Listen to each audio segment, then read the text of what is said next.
నమస్తే, నేను మీ ఈశ్వర్. ఈ 6 న్యూస్కి స్వాగతం. వార్తల్లోని ముఖ్యాంశాలు. డిఎస్సి రాత పరీక్షలు 3 నెలల పాటు వాయిదా వేయాలని నిరుద్యోగులు డిమాండ్ చేస్తున్న సంగతి తెలిసిందే. ఇవాళ డైరెక్టరేట్ ఆఫ్ స్కూల్ ఎడ్యుకేషన్ ముట్టడికి డిఎస్సి అభ్యర్థులు పిలుపునిచ్చారు.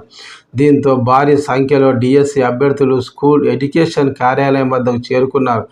నిరసన తెలుపుతున్న నిరుద్యోగులను పోలీసులు అరెస్టు చేశారు. ఈ సందర్భంగా నిరుద్యోగి తన ఆవేదనను వ్యక్తం చేశారు. నిరసన తెలిపేందుకు అవకాశం ఇవ్వలేదంటూ అభ్యర్థి పోలీస్ ఆఫీసర్ కాలు మొక్కి వేడుకున్నాడు. మేము శాంతియుతంగా నిరసన వ్యక్తం చేస్తున్నాము, ఎలాంటి అరాచకాలకు పాల్పడటం లేదు, మా డిమాండ్లను ప్రభుత్వానికి విన్నవించుకుంటున్నామని పేర్కొన్నాడు.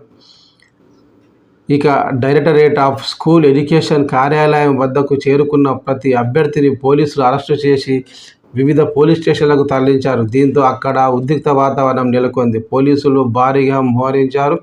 25,000 పోస్టులతో మెగా డిఎస్సి ప్రకటించాలని నిరుద్యోగ యువత డిమాండ్ చేశారు.